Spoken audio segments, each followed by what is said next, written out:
Okay, so it looks like we're starting on mobile display, which is great. So before we get on to the offer recommendations, I just wanted to talk a little bit about what to expect with mobile display and the differences versus POPs. So first of all, mobile display is just harder. At least for me personally, I find that to be the case, and that holds true for most affiliate marketers. Why is it harder? Well, first of all, you add in another creative element, you add in the banner. Most people suck at making banners, although ugly banners often do pretty well, so this isn't necessarily a bad thing, but it's just another creative element that kind of stands there as a hurdle and a barrier to getting started. But at least it's something where you can use, competitive intelligence tools and look at ads in the wild to get inspiration and to basically just copy. But this extra creative element, of course, puts people off. Now, you do have more offers to choose from as well with mobile display, in the sense that there's kind of a wider array of verticals and offer types that will actually work or make sense on the mobile display traffic medium versus POPs, which is just highly interruptive, right? So you have this extra intent or action that comes from a user, i.e. clicking a banner, and that would typically mean that different or more types of offers are actually plausible because you have that non-interruption event starting it where someone is actually showing some sort of interest. But on mobile display in general, there are a lot more parameters to deal with, which just adds to the complexity. You now have exchanges, although in POPs you have different sources and so on, but exchanges is kind of getting to a new level of complexity in the sense that you have these advanced real-time bidding systems happening across all of these different platforms. So you have exchanges, you have different banner sizes that you can test. It's not like POPs where you just have a lander. I mean, you could have 320 times 50 banners, 300 times 250, 320 times 50. There's so many different sizes that you potentially could be using. So it just kind of compounds with that creative barrier there, right? And there's a lot of different device models and brands and device types that you have to deal with. This is also the case on POPs, but usually you are just kind of broadly targeting them all and then optimizing from there. But when it comes to mobile display, the banner sizes kind of have relationships with the device types and the device parameters and the different targeting parameters you have available to you might be important considerations from the very beginning of the campaign.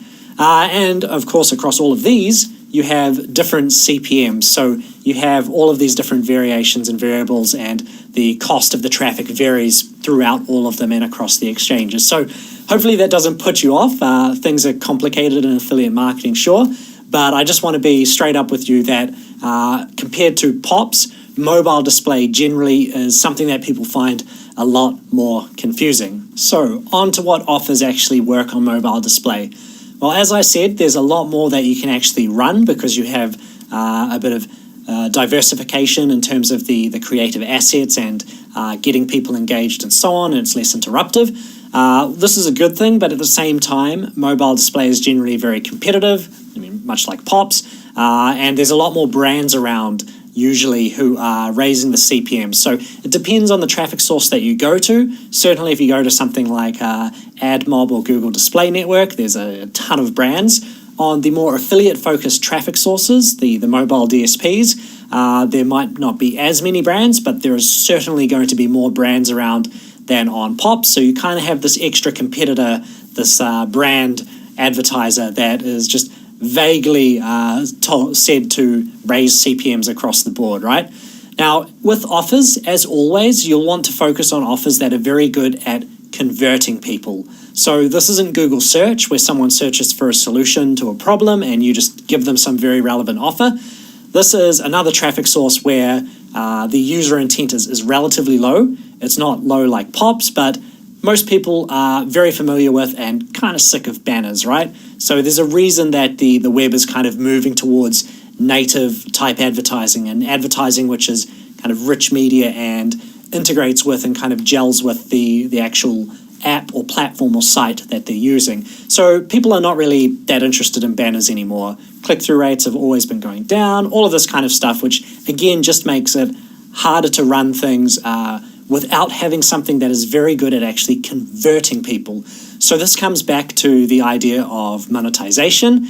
And when you're picking offers on networks, you really want to look for things that have a decent conversion rate and at the same time have a reasonably decent payout. So you don't really want to be running 10-cent payout offers on American or on US traffic, right? So you kind of need to find a good balance there of what offers you actually choose. So to elaborate on that a little bit more, offers that can tap into carrier billing, so these one-click flows, two-click flows, pin submits, all these kinds of things, they are pretty strong candidates on mobile display.